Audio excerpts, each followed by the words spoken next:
were born in 1997 and became best friends when they were 6. Grew up together and started a band and bonded over music ever since. 20 years later, they are all grown up and spend their free time analyzing lyrics. Now here they are talking all about their Lord and Savior, Dr. Taylor Allison Swift. Taylor, if you're listening, we love you. Welcome to Swift Lore Podcast, where we dive into the lyrics and lore of our Lord and Savior, Dr. Taylor Allison Swift. Absolutely. I'm Kat. I'm Abby. We're here. Woohoo! We're queer. Woohoo! We're full of existential fear. Aha! I don't know what that sound was. I don't know what that intro was. That's just the vibe that we have going right now. It's been a day. And it's November 1st. Happy Evermore season to those who celebrate. And happy NaNoWriMo. I'm doing that this year again because I don't know how to stop. That's fair. I should do NaNoWriMo too, but just for editing. I literally don't have time for NaNoWriMo, but nor do I. I've done it 3 years in a row, I think, and so I gotta. I've attempted it 4 years in a row. I've never successfully done it. I did a camp NaNoWriMo in July, and I won that. Oh. I wrote like 37,000 words and finished my book, but now I gotta finish the next draft. I love that for you. Which I wrote like half the book in third person and then realized that it needed to be in first person. So I'm still in the part of the book of rewriting literally every single sentence. I get that. And that is a bother. It is a bother. Yeah. But the main character is a psychopathic lesbian. Right. So she like literally and figuratively slays. Buffy, will you be slaying tonight? Anyway, flashback to like 5 minutes ago. We're sitting here getting ready, and all of a sudden, Kat's phone starts playing the song "Creep" by Radiohead. But like the worst part is that like Siri had been activated, but neither of us had said anything to Siri, and neither of us mentioned the word "creep." And I want to be very clear: I do not listen to "Creep." I only listen to the Gleecast version. I want to be crystal clear about that. You will only find that in my Spotify history from 5 minutes ago. Oh my god. The Gleecast version might be on my Spotify Wrapped. Okay, well, I love that for you. So when that just means there's a ghost in here that for kicks and giggles was just like, hey, insert S word here that I'm not going to say because it'll activate again. Play Creep by Radiohead. Like, and I love that for him. Yeah. There was a girl who lived in this part of the apartment before me, and she did say that there was a ghost, but I think that her toddler just moved stuff. Could go either way. Could be a ghost. This is a toddler causing chaos. Could be a ghost. Could be a nursery. This was once his room. Wow. He just turned 4. Happy birthday, Finn. You're not going to listen to this. Nor is your mother. She doesn't like Taylor Swift. Anyways, so the last few weeks we've been saying ouch a lot. We've had a whole lot of sad songs, and so I said, how about we both pick songs that have no sadness? So we decided to make the theme the songs that like we first remember listening to by Taylor Swift, and kind of like the songs that introduced us to the Swiftie life. Mm-hmm. Yeah. So I'll be covering our song off of the debut album Taylor Swift by Taylor Swift. I'll be covering You Belong With Me off Taylor's second album, Fearless. Also featured on Fearless Taylor's version. Oh, right. Well, yeah, I'll get there. We went on the Instagram and we asked people what their song was that made them a Swiftie, and we got some good responses. Yeah. I want to read this one from Perky Farm. I love this response. They said Fearless was their song that made them a Swiftie, and it was romance before I knew what it felt like. How cute is that? So and that's such a good description of like the Fearless album and the song. Yes. Like I don't know which they were talking about, but like either way, applicable. Oh, absolutely. Because like I didn't know about any of that stuff. And Taylor was kind of like the older sister that did know about that stuff. Exactly. She's like the older sister that comes home from her date and is like, oh my God, I just met a guy. And you're just like, I'm 6. Just kidding. We were like 10 when her first album came out, but still. Yeah. Yeah. Our bestie Brienne responded And she said, "Nobody, no crime," made her a Swiftie. And then she said, "Thanks, Kat, for the recommendation whenever more came out." So, yay, Brienne. Yay, brain. We got Teardrops on My Guitar. Classic. A classic. So the reason why I didn't pick that one, because that was, I mean, I loved that song, was because it's a sad song. And I refused. I said, no ouchies this week. And then, of course, I somehow managed to make You Belong With Me somewhat ouchy, but we'll get there. We'll get there. Clinical depression? No, worse, Kanye West. That bitch. We made that bitch. We made clinical depression famous. I thought that was I was trying to think of a good depressed celebrity, and all I can think of is Peter Tchaikovsky, the composer, and he is not that famous other than the Nutcracker. I thought you were gonna be like, and he's not that depressed. I mean, he's so depressed. I had to write a paper about him. Sorry, tangent time. Tchaikovsky tangent. Tchaikovsky tangent. It's relevant because we're gay. I wrote a paper on him when I was in undergrad because I was taking like a music history class because I had a music minor, and he was such a dramatic little gay boy. So he just stood in a river in like the Russian winter and was like, "I hope I get pneumonia and die," and then he didn't. Anyway, isn't that just so funny? I don't know how to respond to that. I don't genuinely. know. It's just like such a weird piece of trivia that I just know. The second time it's come up this week. It's the neurodivergence. It's the neurodivergence. Other responses we somehow got from Teardrops on My Guitar. Style. Style. Yes. I wonder what this person thinks of Taylor's version, because a lot of people were saying the production on Style, Taylor's version, is a little bit different on the verses. Like her vocals kind of like pop a little different. Mm-hmm. Some people are very upset about that. I say stream Taylor's version. Mm-hmm. Another person, this person is a more dedicated Swiftie than I was at this time. I'd Lie, which is a unreleased song that was on like the promotional EP that she gave out like before her album came out. Mm-hmm. Obviously it's up on like YouTube and stuff. They said the YouTube video with the green background. Props to this person. If you were one of those people that used to watch and like listen to that song via the YouTube video with a green background, you are just like stuffed to life. Which one's the applause? Yes. Applause for you guys. You guys are so dedicated. I love you, Swifties. I hope this is a vault track just for y'all. And see, I said y'all, just for y'all. We got Love Story. Classic. Bob is a Great Bob. one. The Moment I Knew. Interesting. Like I can see, like that is a really good song and that just like hits. Mm-hmm. So I see why that would like make you a Swiftie. Yeah, but I wonder how they like stumbled across it. I wonder if they listened to Red and were kind of like on the fence, or if it's like a me and Brienne and Nobody, No Crime situation. Could be. Tell us. All Too Well 10-minute version was the gateway. Bejeweled sealed the deal. All Too Well 10-minute version, great. Bejeweled, also great. Also, like I love that that's like the gateway of like All Too Well to Bejeweled. The gateway pipeline. The gateway drug of All Too Well 10-minute version to becoming a Swiftie. Truly. I also love that we actually didn't have any repeats on this list. I love that. And I mean, that speaks so much to Taylor's discography because she's got so many bangers. So many bangers. I mean, we were like, when we came up with the idea for this podcast, we were like, but are there enough songs? And then we looked and we went, we're set. She's going to keep putting stuff out, so we're fine. Yeah, and then by the time we get to the end of the songs that are released now, she's probably going to have like 2 more albums out. Yeah, exactly. Like, we're set. We are set. We're set. Unrelated to anything we were just saying, I usually do try to dress to the theme somewhat. Mm-hmm. However, I own nothing country, but I am barefoot. Ooh, that is the only homage to the debut era that I've got going on. There's a lot of feet in that era. It's really weird. A lot of feet. The CD, like the background is like her feet. Oh, it is. And then today I went to watch the Our Song video and it's just immediately feet. Like that is the first shot is like her doing her toenails. So it's just foot. Oh yeah. Interesting. So that's my, I just needed to shout that out because it was purposeful. I took off my slippers and everything. I was going to wear a t-shirt for obvious reasons, but then instead I thought what was even more fitting is my Penfield High School jazz choir shirt that says, life without music would be flat.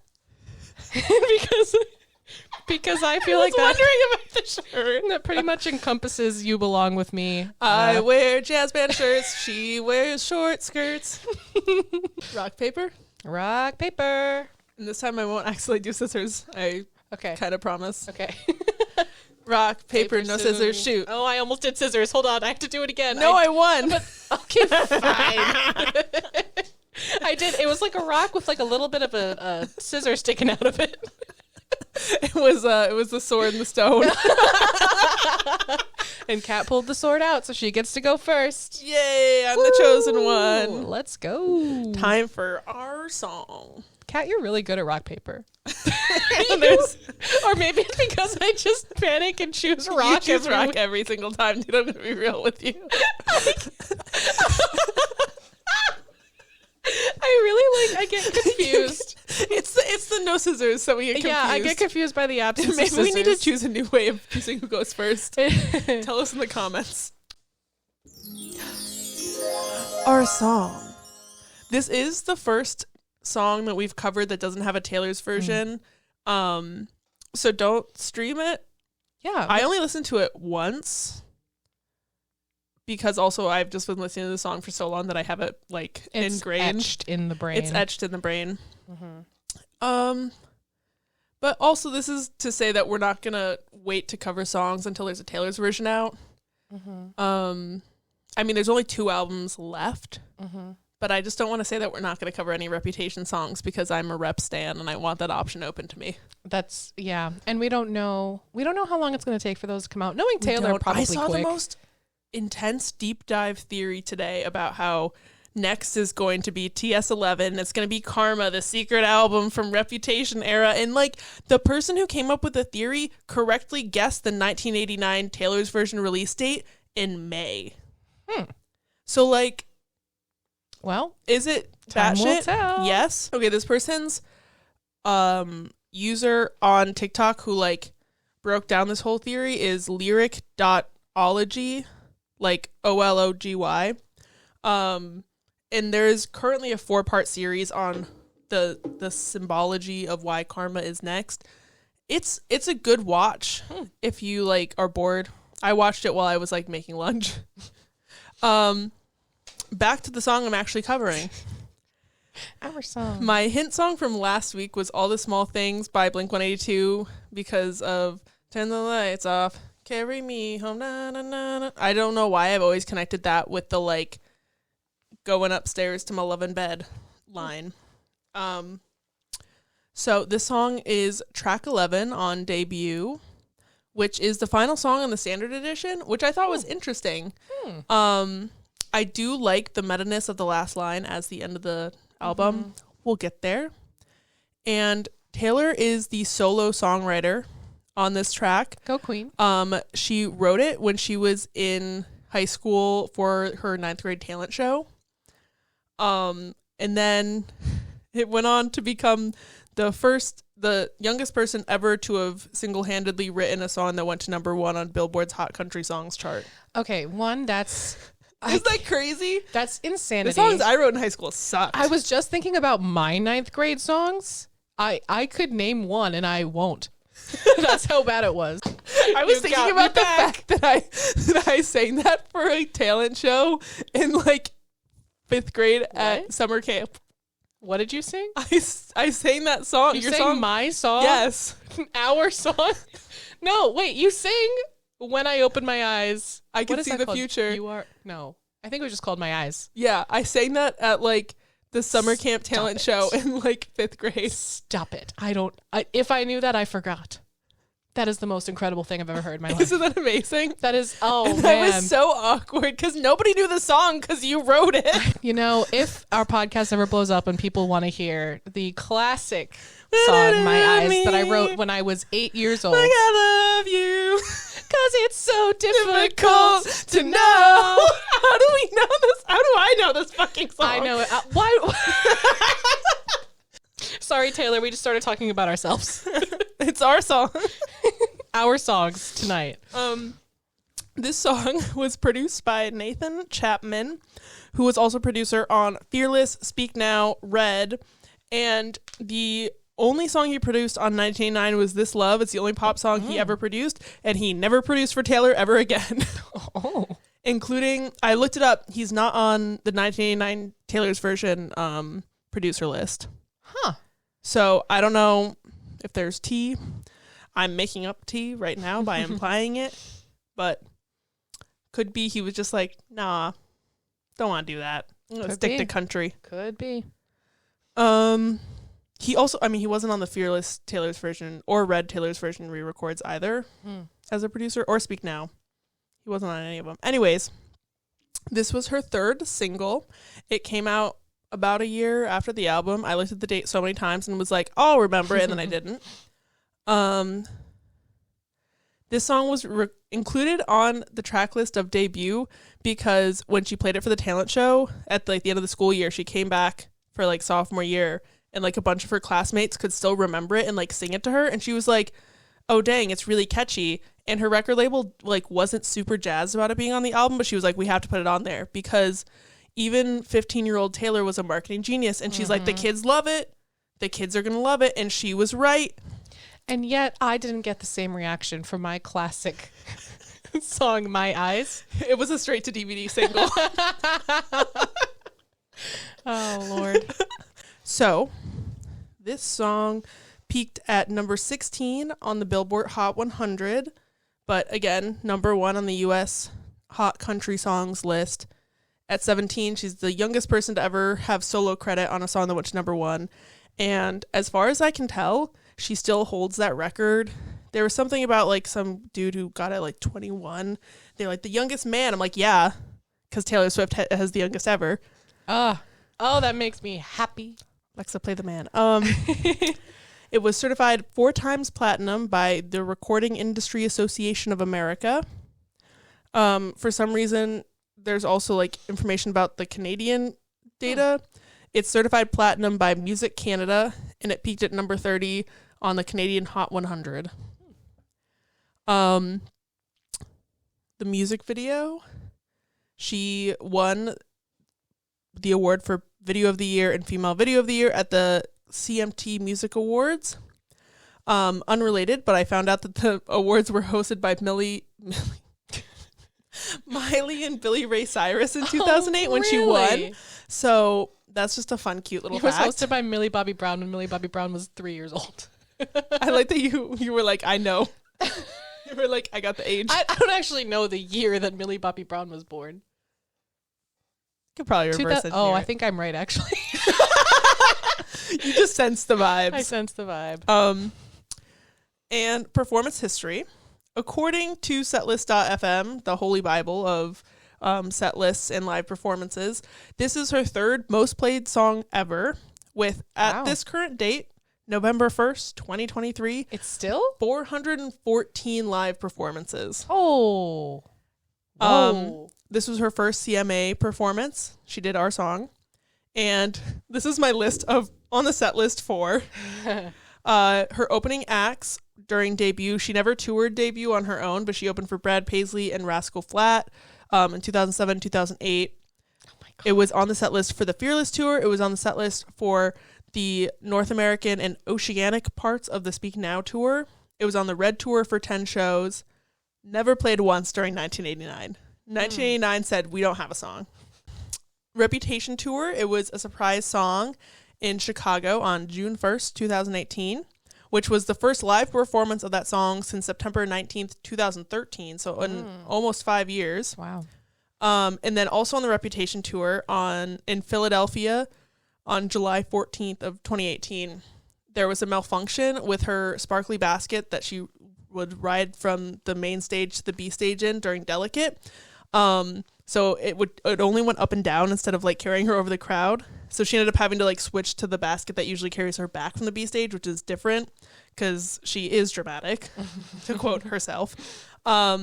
So while she was like trying to figure out what to do, she was like, let me sing some songs a cappella. And then she just immediately goes into our song with like no prompting. Love that for her. Aww. And then she also sang Wildest Dreams before they got her to the B stage. It was very cute. Would recommend watching the video. That's the so whole cute. crowd like loses its fucking mind, as would I. Thinking about debut Taylor is actually getting me emotional right now because literally anything will get me emotional at this current time. True. I tried to shake it off this week in the car.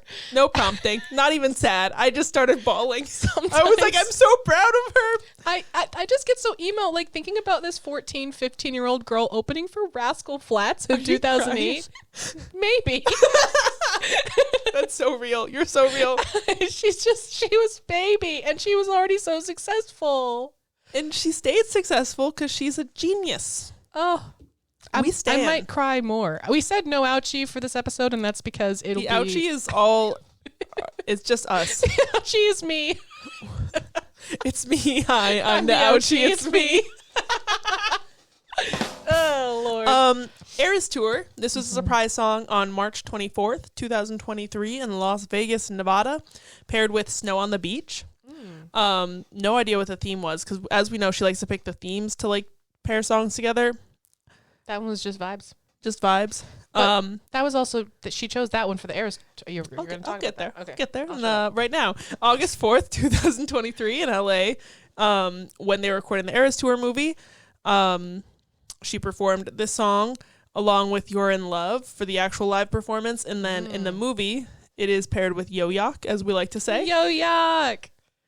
Let me tell you a Yo Yok joke. I'm kidding. I don't have any Yo Yok jokes. That was it. Personal connection notes. So my main personal connection to this is obviously that this is like the first Taylor Swift song that I remember loving. And I remember exactly how I discovered this song because I was at this girl's 10th birthday party. I feel like I shouldn't say her full name on the podcast. I was about to be like, here's her full name and home address of her parents. But it was her 10th birthday party. She had a chocolate lab. Everybody got her the fucking chocolate lab Webkins. Like she got 4 of them. And then one person was like, yeah, I'm not going to be basic. Here's the Taylor Swift debut CD. So, you know, she's there and she's like, oh my God, finally, not a chocolate lab. I also got her a chocolate lab Webkins, I would like to say. I was like, I'm a genius. Who's going to get her this? Everyone. Do you think that copy of the CD from her 10th birthday party has the "You're gay"? I don't think so. Just because this was 2007, because it would have been her 10th birthday. Oh, we would have been in the 4th grade. Okay. And I remember we got it in like one of the activities for the sleepover was like dress up because we were 10. And so her parents had like this big, huge sound system like built in. And so like we put in the CD and I just remember us like listening to our song and we had on like boas and like little like sparkly stuff. And we were just like strutting around like we were in a fashion show while our song played. And like that is a weirdly specific memory that I have from being 10. I don't have many of those. That's so sweet. So like that was like the first time that I remember listening to Taylor Swift and it just was like such a pure, like a joyful little memory. And I feel like that's why I just love Taylor Swift so much because it just like her music can inspire like those cute little like just pure little like girly moments that we love. And now on to the lyrical analysis of our song. Overall, it's just like a cute little love song about how it feels to be in love for the first time and think that like everything you feel is so unique and so new and no one's ever felt this way before. And like it's cute. I love that. It opens up. I just love the imagery in this song. Like it's so classic, like good country music. Like I was riding shotgun with my hair undone in the front seat of his car. Like it's immediately you're like in the moment. You're there. The windows are down. Like it's summer. And then like he's got a one hand feel on the steering wheel, the other on my heart. When I was a kid, did I think this meant he was grabbing her boob? Yes. I 100% thought that that's what that part of the song was about. I thought it was weird. I was like, why would you want to have, I was going to do it to you. I'm not going to do that. I was like, why would it be like, oh yeah, let me just drive and then just like grab your boob? Like what? I'm just thinking about like this pose. It's like the Blind Side when he like stops the car from like the kid in the car accident. My Lord. It's just this pose is weird. Has anyone ever done this? Like I assume that like in actuality he's like driving like holding her hand, but it's just she didn't say hand. It's then on her heart. Maybe it's because it didn't rhyme. In the thoracic. It's in there. I was riding shotgun, my hair undone in the front seat of his band, and then you could say hand. So true. Heart and car also don't rhyme. They're close rhymes. It's a slant rhyme. She was still young. She said it with her little accent, so the T wasn't emphasized. I also think it's interesting that you mentioned the car and Picture to Burn. We got like that stupid old pickup truck. You never let her drive. But here it's like, it's not a truck. It's just like, it's his car. Yeah. And like when I assume is the same person that like Tim McGraw and stuff is written about, where she was dating somebody who was like a junior or senior, you know, that's old enough to have a car when she was a freshman. But I just think it's interesting that she's like in the front seat of his car, and the other song she's like, I hate that stupid old pickup truck. You never let me drive. And in this song, he's driving. The duality of truck. Country music, yeah.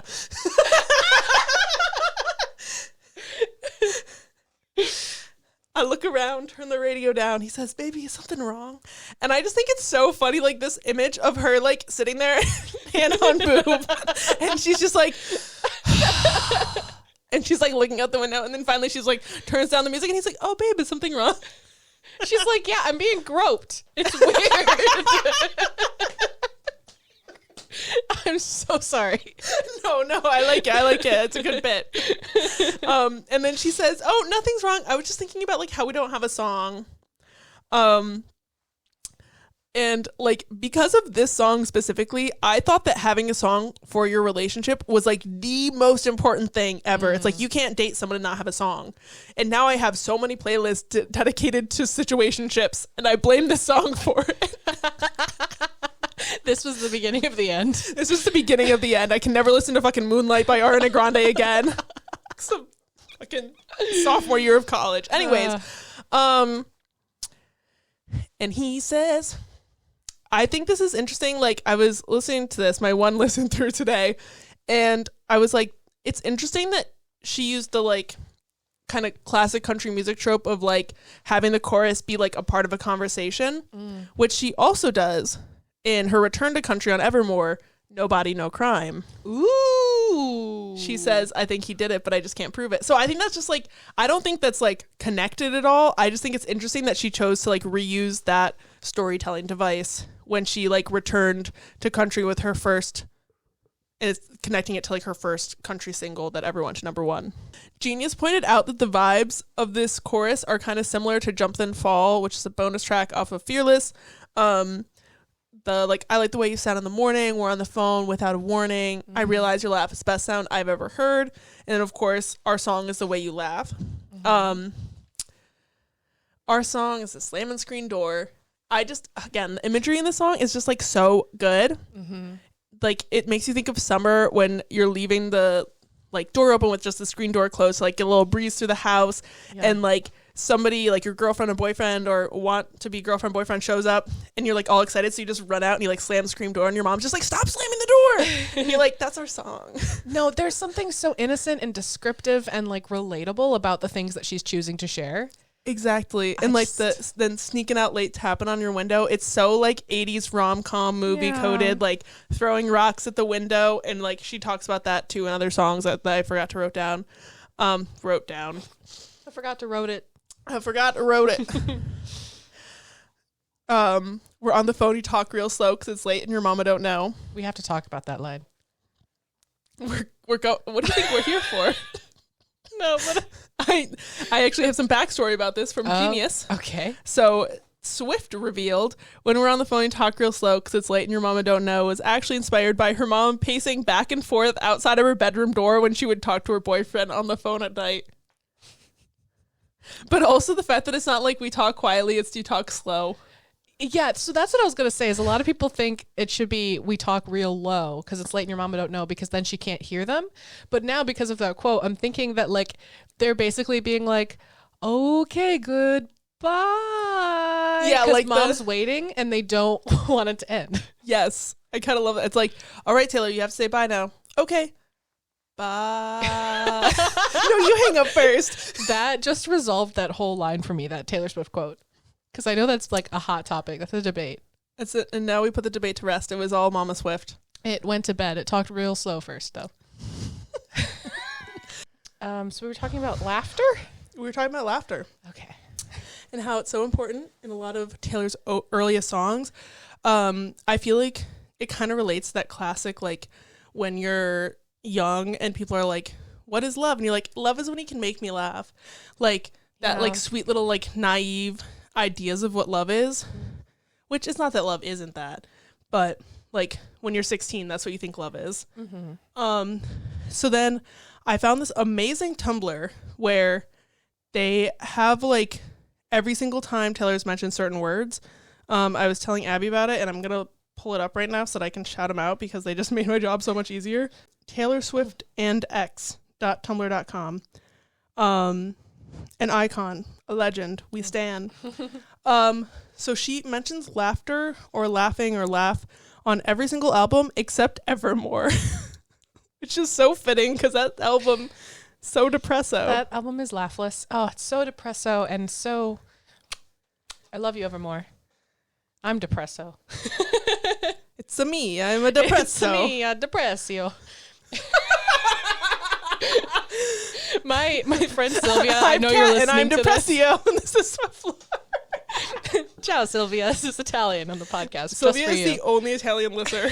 Oh yeah, she dominates the Italian community. Because you can go in the Spotify stats, you can go and click in and like see like what cities people listen in, and it's like Italy, less than 1% of listeners, and it's just like just Sardinia. And we love you for it. We love that. So I'm just gonna rapid fire off.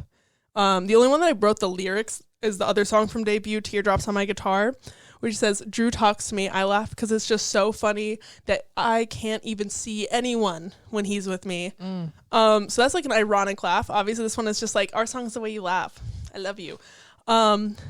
Rapid fire, Fearless, she mentions laughing on 15, You Belong With Me, The Best Day, Jump Then Fall, Come In With the Rain, We Were Happy, and That's When. Speak Now, Back to December, Enchanted, Ours, If This Was a Movie. Red, Stay, Stay, Stay, your favorite song. Begin Again, The Moment I Knew, Ronin, Message in a Bottle, I Bet You Think About Me, Forever Winter, and Run. 1989, Just Bad Blood. Reputation, Look What You Made Me Do, Call It What You Want on New Year's Day, which I think is interesting because Call It What You Want on New Year's Day are both like some of her like most romantic songs in my opinion. Especially like New Year's Day, like Please Don't Ever Become a Stranger, Whose Laugh I Could Recognize Anywhere, and then Our Song Is the Way You Laugh. Chills. I feel like those are connected. I got them chills. They're multiplying. On Lover, I Forgot That You Existed, and London Boy. Folklore, Exile, and Mirror Ball. No Evermore. Midnight's Maroon and Antihero. Wow. That's a lot of songs That's where she mentions laughing. The First Date. Man, I didn't kiss her and I should have. And I related that to Fearless, like the title track off of Fearless, the album. The First Kiss, it's flawless. It's really something. It's fearless. So that's like, Fearless is about like that perfect first date experience. She did make up that experience, I believe. That's the backstory of that song. Spoiler. But we love that. And when I got home, for I said amen, asking God if he could play it again. Let's talk about God. I do. I looked up on the same Taylor Swift and X.tumblr.com. You looked up God? God? It was actually the top, like her most recent QA ask was somebody asking about Lord and God, like that had been mentioned. And she was like, I already did God. That's done. And this is actually only one of 2 songs where she mentions God, like capital G God. The other one is Best Day. She's like, God smiles on my little brother. Other than that, it's more like God only knows, or like, oh my God. Or false God. Or false God. So the only like religious times that she mentions it is in this song and in Best Day, which I think is interesting. Because again, like this song is just like country music bingo. It's like we got hair undone in a car, implied truck. We've got like summer imagery. We've got God. What more could you want? Nothing more. And there's banjo. In There's fiddle. 2008, 2007. in 2007 country terms, that's all you need. And it's true because it went number 1. Yeah. She cracked the code. Verse 2. I was walking up the front porch steps. Again, the imagery and like front porch is so like country music to me. I don't think that makes sense, but it does to me. That's all that matters. Drinking their sweet tea. Exactly. Sweet tea in the summer. The gasp I gasped. I love the genuine gasp too. But it was the genuine gasp with no emotion on your face. Like your facial expression was exactly the same. It was just like Like no change in anything. Well, Walking up the front porch steps after everything that day had gone all wrong, been trampled on, and lost and thrown away. damn, that's a bad day. You know That when you're was not. 14 and everything like feels like anytime that anything goes wrong, it's the end of the world because like in your world it is the end of the world. Yes, Yeah. That's what I I feel know. like this is. that is. Yeah. And also I kind Relatable. of related it to the best day with her like being bullied.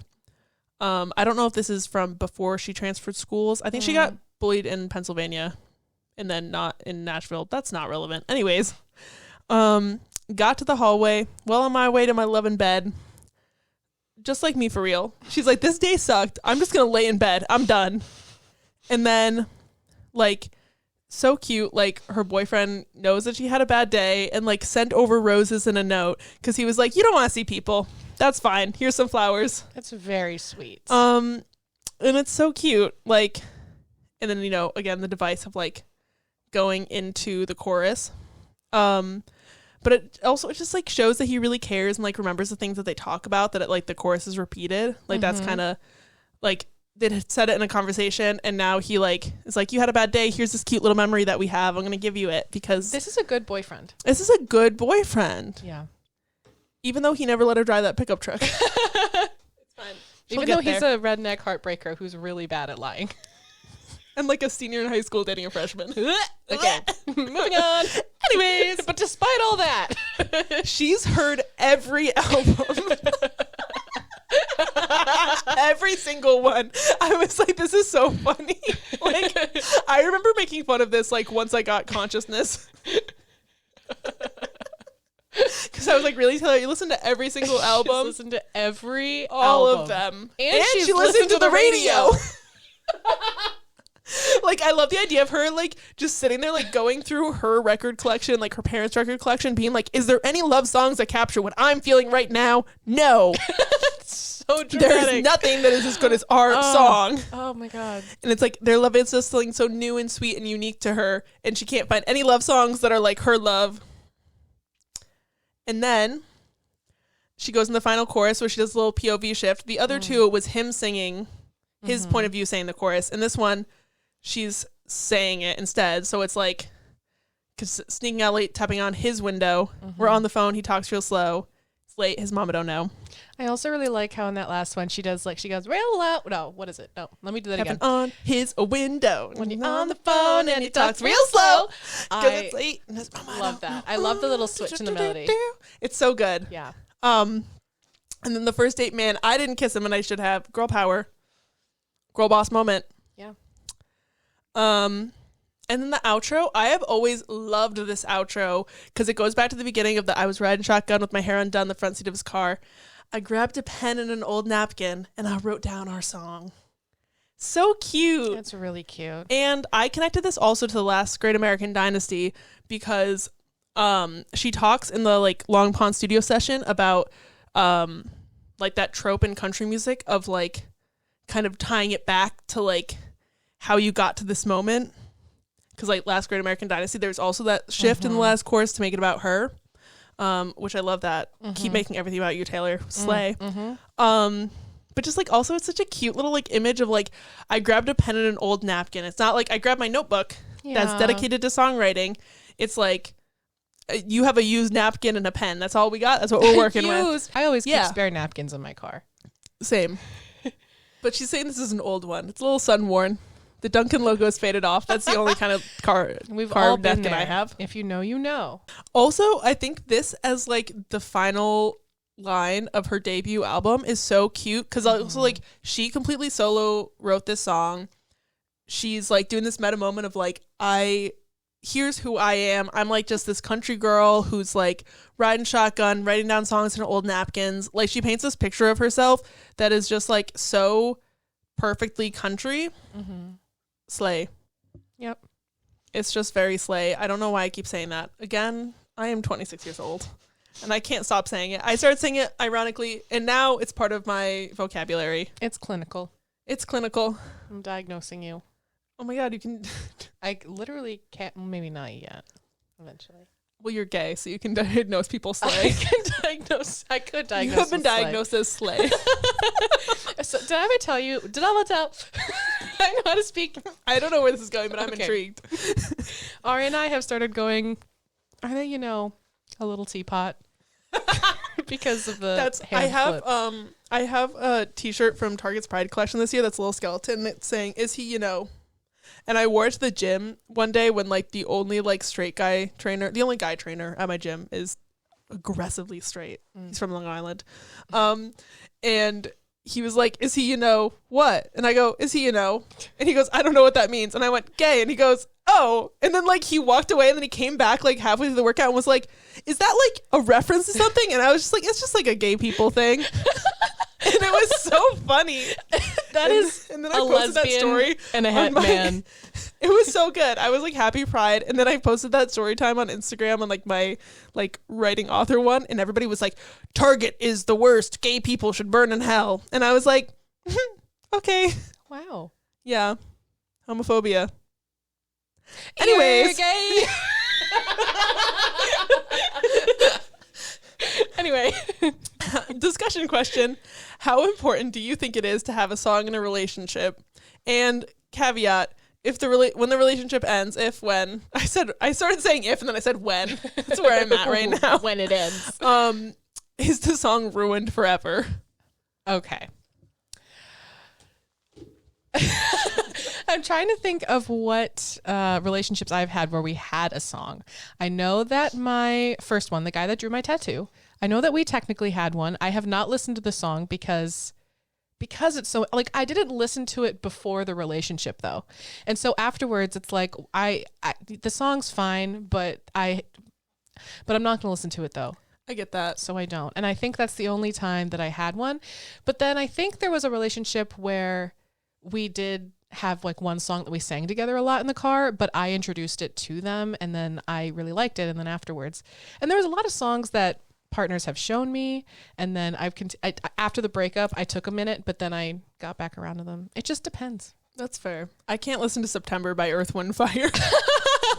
Man, that's rough. Yeah, because That song's a I had an bop. ex where we said "I love you" to each other on September 21st, and then we realized that after the fact we were at like a wedding and September was playing, and we were like, "Oh my god, it's our song!" And then every fucking September 21st, I have to be like, "This is the worst." Oh. But now it's just like me and Taylor, because Taylor covered that song and then made it September 28th, when her and Joe allegedly started dating. So now we both can't listen to that song. There you go. There you go. And that is what I have to say about our song. Wow. Our song is the... Oh my gosh. I just came up with that too. That was good. Wow. I love that. Time for... Nope. Why do I always do that? You belong with me. Wow. Wow. Okay. You Belong With Me is the 6th track on Taylor's second studio album, Fearless, released November 11th, 2008. And then, of course, Taylor's version was released on April 9th, 2021. Of course. Of course. Everybody knows that. I knew that. Stream TV. My next one just says outfit. I already explained my outfit. I thought about bringing my clarinet to really commit to the bit about the fact that I played clarinet in high school for like a while. I honestly forgot about that. I like to. You're welcome then. I'm so glad you just told the internet. Yeah, it's fine. I was actually okay. That's not what this podcast is about. So It's about us. Taylor Swift is just an accessory for us to talk about ourselves, and Truly. I just wrote I was 11 years old. Which I just love that as a random note that I wrote. It's so dramatic. Okay. So here's a quick history on my Swiftiness. None of this is really that important, but basically Teardrops the birthday party. That's true. Teardrops on My Guitar came out. I loved it. I sang it at my grandparents' anniversary karaoke party. Sorry. I'm so sorry. No, I'm just I know. imagining little 9-year-old Abby. Your grandparents like, "Oh, what song are you going to sing?" And you're like, "He's the reason." No, because that was literally it. That happened. And that's a core memory. And that's triggering for me. No, it's not actually triggering. But isn't that wild that I chose that? I was just like, So good. It's so 9-year-old. And like, how can I make this about me? At your anniversary, I'm going to just make it about me. And sing a breakup song. Oh, my Lanta. You know what? Everyone thought it was cute, I think. Yeah. If you had been like 3 years older, it would have been weird. But like when you're 9, 10, that's cute. It's fine. You know, I was still in the age where it was cute. So that was that. Of course, like that song and Our Song were one of the first songs I ever downloaded to my iPod Shuffle. Oh my God. Also with I Kissed a Girl by Katy Perry. I think that was next. My dad was very confused. So were you, I mean.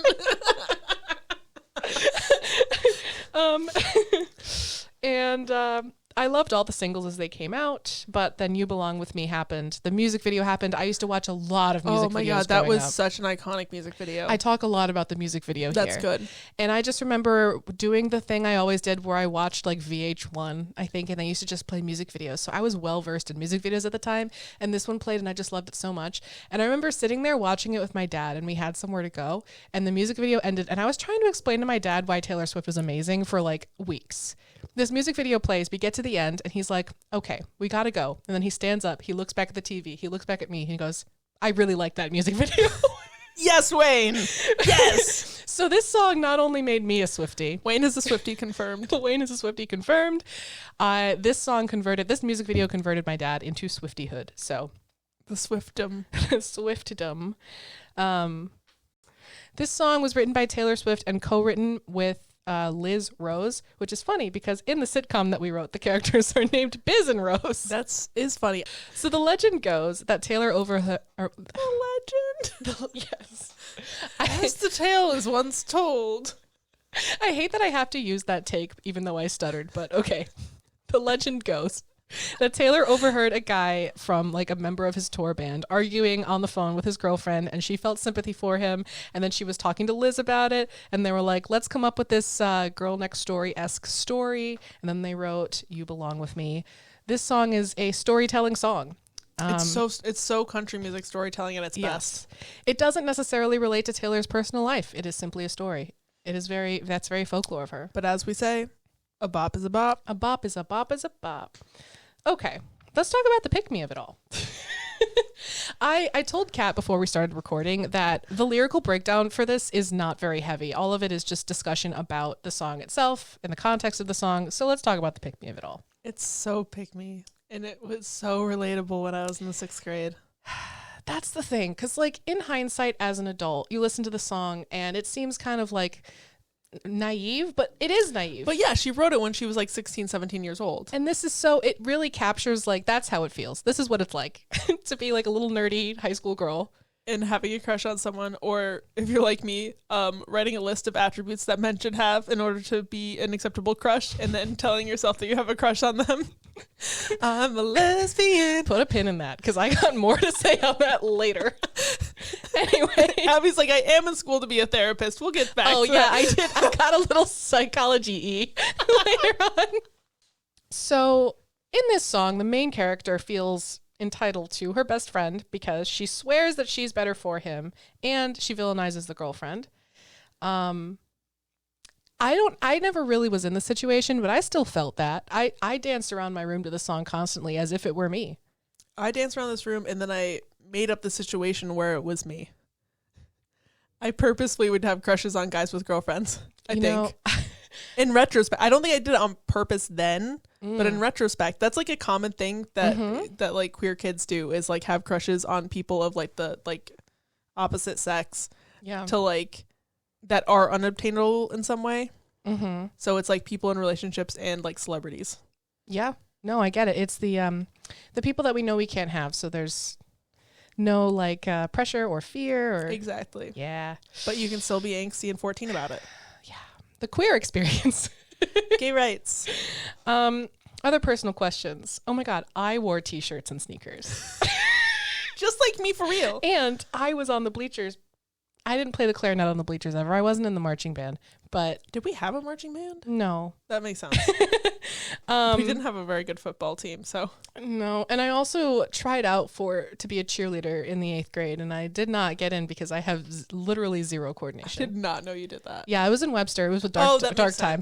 That makes sense. Dark time. It was because I had a friend that said, I'm going to try out for the cheer squad and I don't want to be alone. And I said, okay, I'll do it with you.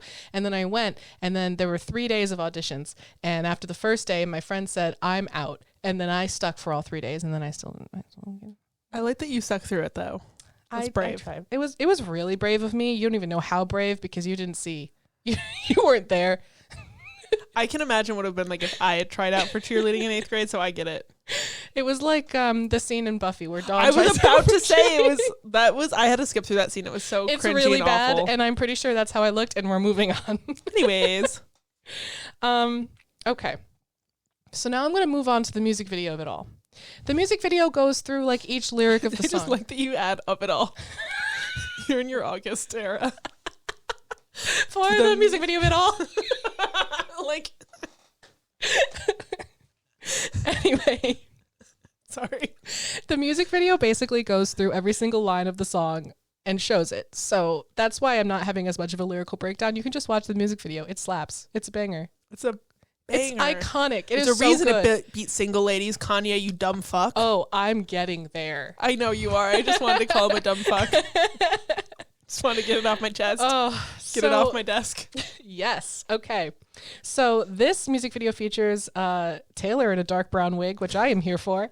I would like to say that I did not realize that it was Taylor in a dark brown wig for a solid 8 to 10 years. I had the Like, biggest... I was in the late teens, early 20s when I had that realization. Really? And I used to watch this music video a lot. I was like, who is she? Wow. Not going to Google it. I'm just gonna Oscar-winning wonder. actress Taylor Swift successfully fooled us all, except me. Just me. I knew I don't think it's just you. I think other people had this experience. Did Let us anybody know. else have this experience? How My dumb am I? Please let me know. experience was that I saw Taylor Swift in a brown wig, and I said, I have a crush on her. But I don't know what to do with that. So We're going to put that in the back pocket for later. So she plays both the quote-unquote nerd and the quote-unquote popular girl. Taylor Swift herself described the popular girl alter ego as horrible and scary and intimidating and perfect, which I love that. The love interest is played by Lucas Till, who Taylor met on the set of the Hannah Montana movie. And also, fun fact, when they were filming a scene where Lucas Till had to catch the ball for a touchdown, he couldn't do it. And so... the shoot took longer. That's so funny. And that's my nightmare. I would hate having to delay a shoot like that. The one time that I acted in a movie, I was a background actor. I've already mentioned this. We were only on like episode 6, and I'm like, my one acting credit.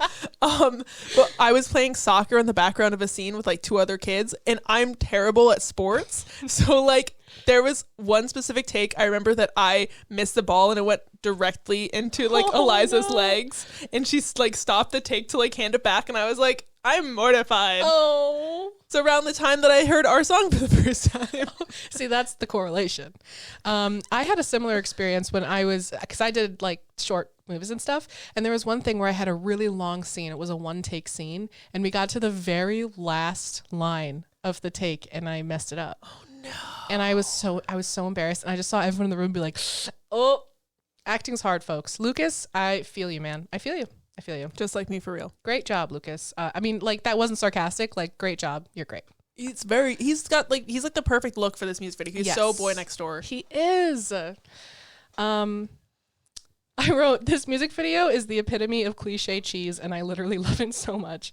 Like, the holding up of signs, everyone went bonkers bananas over that. Oh my God. It's still so good. It's so good. It's iconic, and it made, like, every single, like, all the girlies. People still dress up. Like, this is still one of the most popular things you see on the Eras Tour is the like Junior Jewels t-shirt. I remember at our show, I think I saw somebody, or maybe it was on TikTok, time fake, memories weird. But she was wearing the Junior Jewels t-shirt, and then she brought pens and like had people at the concert sign her shirt. Isn't that so cute? That's really cute. So then it was like that. It was so cute. That was actually my next note. The Junior Jules t-shirt she used was borrowed from a member of the tour band. Oh, yeah. So it was like a real thing? I think it was. That's so cute. Yeah, I love that for her. I love the little, because also like that was such a thing at the time to have like people sign your t-shirt at like the end of the school year or like the end of like your season for like sports or whatever, or like marching band. Mm-hmm. I have many a signed t-shirt from like our elementary school. My mom would be like, why the fuck did you let people sign your shirt? I don't know why I bleeped myself there. Fuck. Why the fuck did you let people sign your shirt? Now it's ruined. And I'd be like, memories. I'm a memory hoarder, and I have been since elementary school. I have a box behind us that's just full of old cards. I do literally the same thing. We're sentimental people, and I love that for us. So a couple of things just about this dynamic. In the early 2000s, there was a lot of like unpopular girl, likes a guy and is only noticed by him when she gets quote unquote pretty. The take your glasses off trope. And she does put on a dress at the end of this music video, and all of a sudden he's like, oh. I mean, he always loved her. He had the note in his pocket. It's really cute. Go watch the music video. It's so cute. Spoilers for you, Born With Me music video. But what I did say is that at least her hair is still curly in the end. They didn't straighten her hair to make her look pretty, because the brown wig on Alter Taylor is straight. And I'm not. Damn, you beat me to it. And then my next note is in all capital letters, and it says, she is not like other girls for real. She wears big glasses and studies for things. Anyway. Okay, let's get into the Kanye West of it all. Cancel plans just in case he'd get up on stage and say, Taylor, I'm gonna let you finish. That was a good one. That was a good one. Thank you. Okay, this music video won the MTV Music Video Award in 2009 against Beyonce's Single Ladies. And nothing else at that award ceremony of note happened. Nothing. Except Kanye West. Kanye West jumped up on stage and did the classic, the infamous stealing of the microphone and saying that Beyonce had the best music video of all time. Ultimately making Taylor feel like shit about herself, making her think that people were booing her, as she talks about in Miss Americana. And destroying her psyche for literally a decade. Yep. Ruined. She was 19. Don't you think 19's too young, Kanye? And the God's honest truth is that the pain was not heaven. She mentions 19 quite often, doesn't she? And then, of course, she wrote Innocent about that whole debacle. Yeah. We'll get there when the time comes. I just keep jumping ahead in your notes. It's okay. I meant in the podcast, actually, when we cover Innocent. Oh. But anyway. So Beyonce, a class act, allowed Taylor to finish her speech later. And then I also made the note that Obama called Kanye a jackass. I love that. As he should.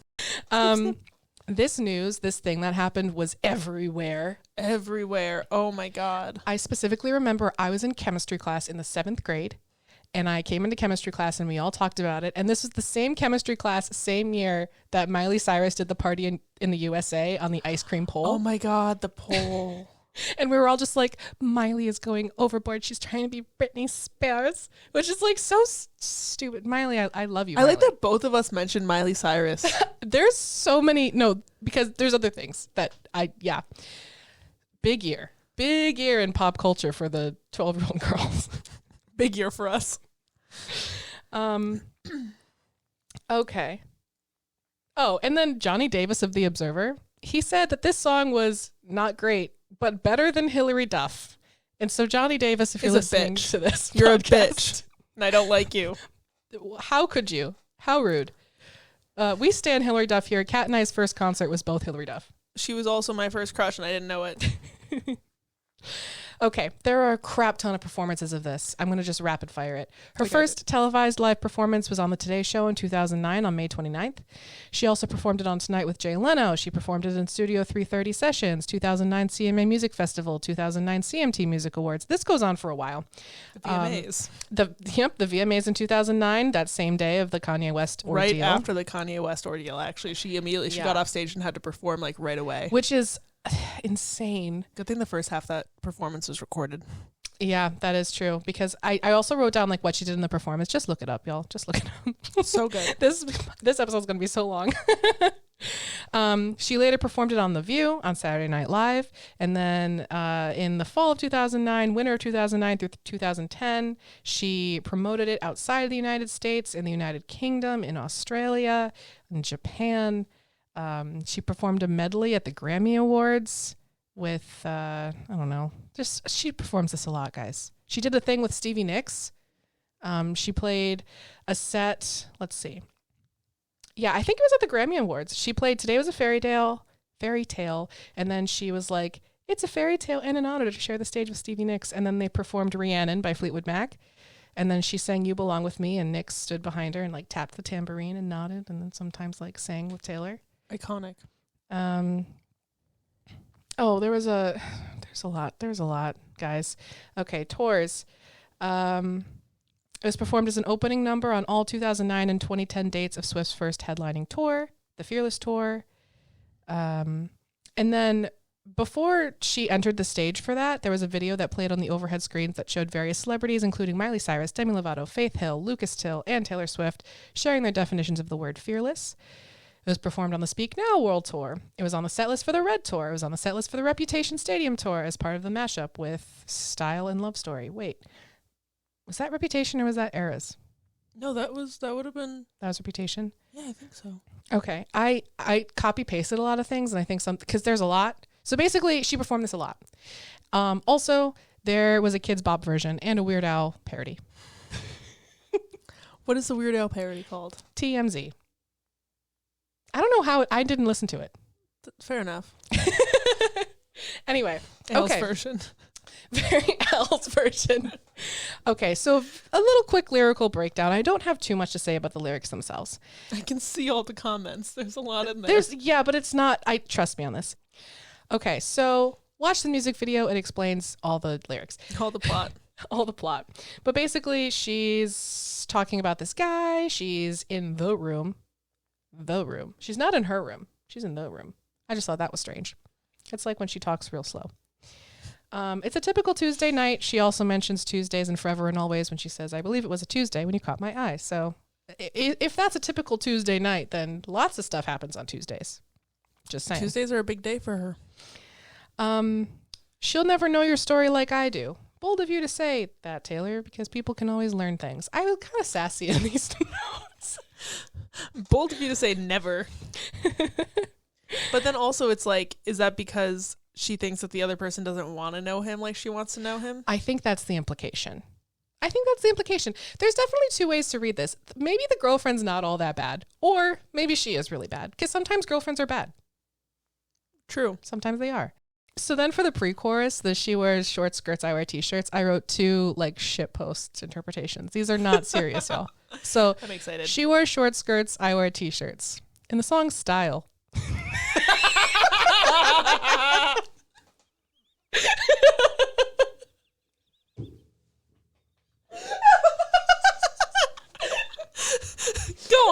Go on, make your point. State your case. Okay. In the song Style. In the song Style. She's wearing a tight little skirt and he's wearing a white t-shirt. So basically this song is from the POV of Harry Styles.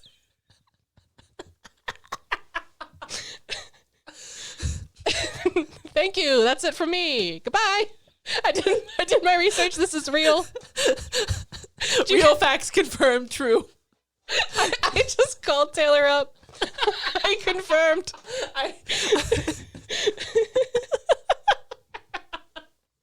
I'm so glad you enjoyed that joke because I didn't know. I can't stop laughing. It's not funny. Well, they'll be the very judge of tired. that. Oh God, it's been a day. I got the sleepy giggles. Oh Lord. So you can say whatever, and I'm like, that's the funniest joke I've ever heard. Ooh, good to know. Okay. Okay. She's cheer captain and I'm on the bleachers.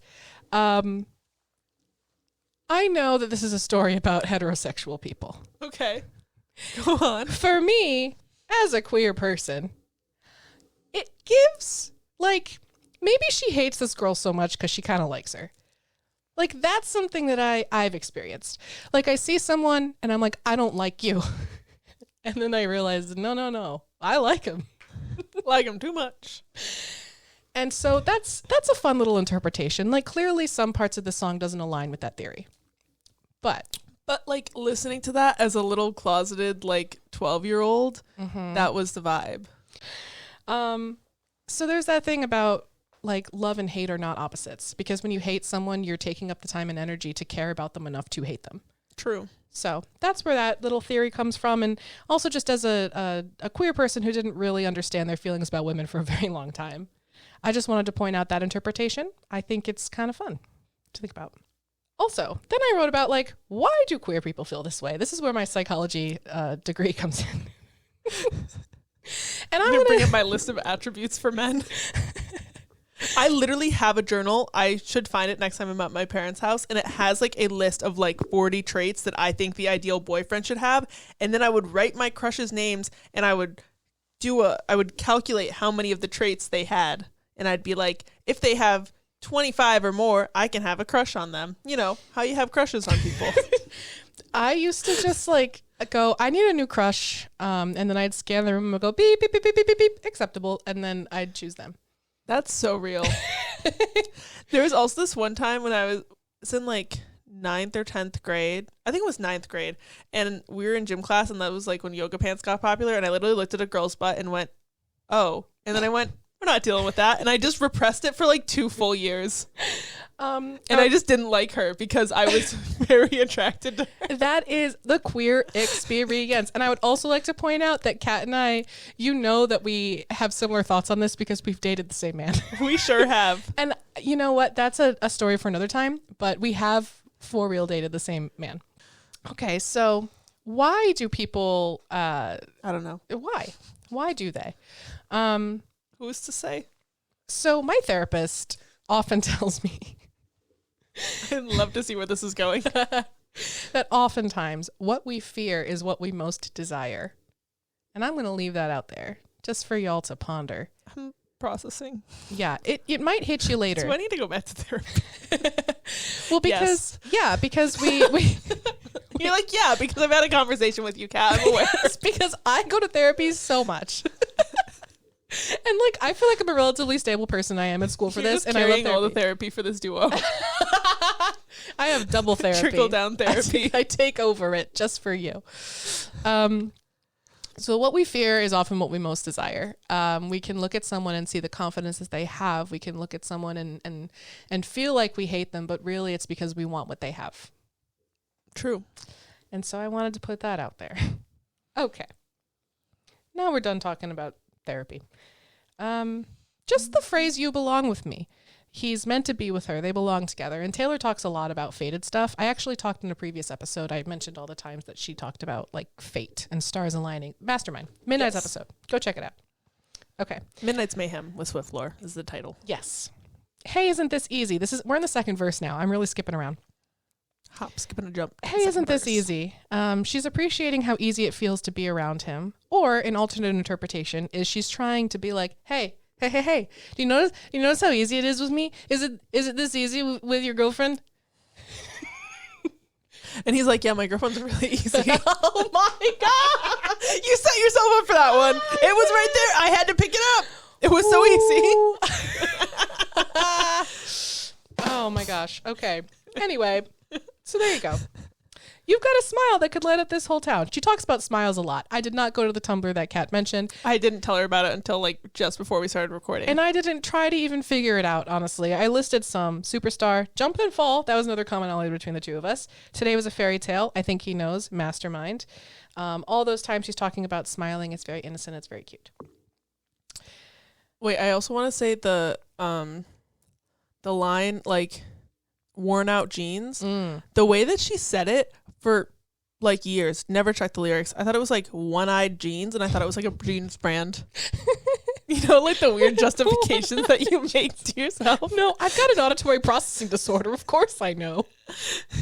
I don't have an excuse. I was just like 11 and just like not very bright. I was like, look, who is that actress in the brown hair? That is definitely not Taylor Swift. She's not wearing glasses, and her hair is straight and brown. And what is this one-eyed jean brand? I've never heard of them. I'm obsessed with And that Abby for was you. friends with me. It's okay. I played the clarinet. And I wasn't good enough for the cheer squad. So we made a fun pair. Anyway. I already said that one. Where am I? Okay. Standing by and waiting at your back door. She uses a similar line in Hey Stephen, where she talks about waiting out in the cold. Of all the girls tossing rocks at your window, I'll be the one waiting there even when it's cold. Like, she really cares about this dude. They've got a really good bond. In the bridge, she says, like, he drove to her house in the middle of the night. She made him laugh when he was about to cry. If he feels like he can cry in front of her, I know you had to clap. I know you had to do it to him. I know I had to do it to him. If he's able to cry in front of her, they have a really close, intimate relationship. Just these little details just show that, like, there's a close relationship here. They truly are besties. You tell me about your dreams. Like, if that means like his dreams when he goes to sleep at night, or even his hopes and dreams for the future, both of those things are very intimate things that he's sharing with her. She knows his favorite songs. And so she's like, then I know where you belong and I know it's with me. She's saying, I know all these things about you, and I'm also right when I say that we should be together and you should not be with her. And that's her reasoning for that. I do want to say that I'm thinking about like times that we've talked about our dreams, and I'm just thinking about the time that I had a dream that me and Taylor Swift went to see Shrek.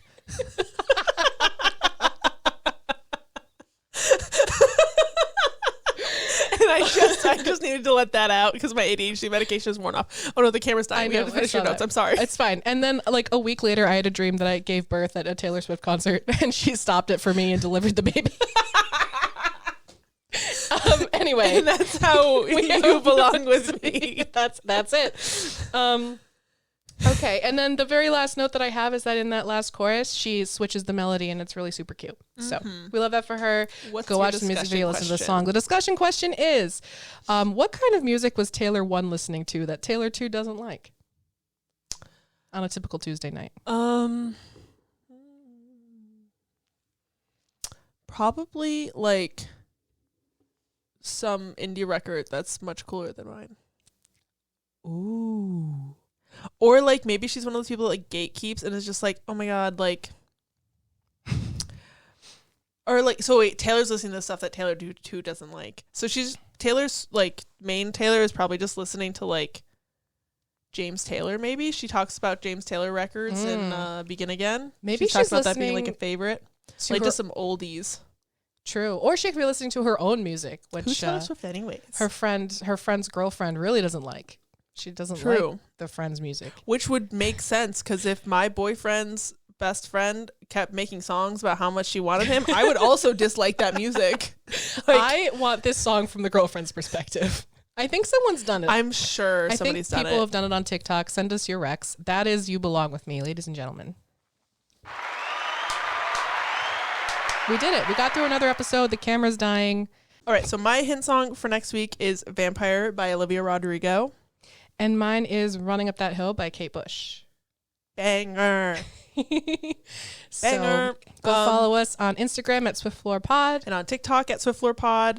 And wherever you're listening, give us a rating. If you're watching on YouTube, give us a little like, maybe a subscribe. You can also follow us on Apple Podcasts and on Spotify. I don't know how Amazon works. I don't either. Leave us reviews. Send us things. Comment on our stuff, as in like answer the questions, because we pose questions.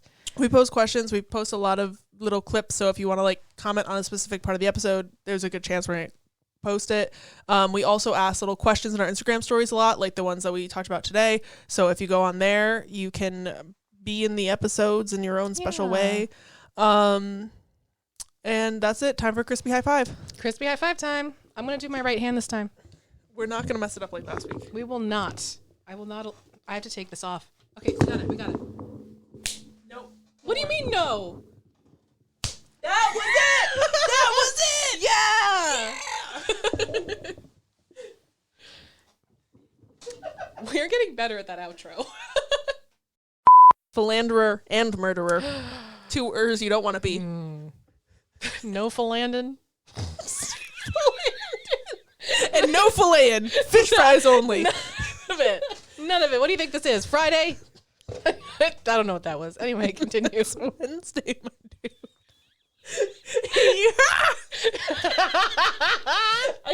Oh, what did you do? What did you do? William. Billiam. Wait, don't eat your headphones. It's fine. He's fine. Okay. Stop. Billiam, You'll you can hang lose out at on the me. floor.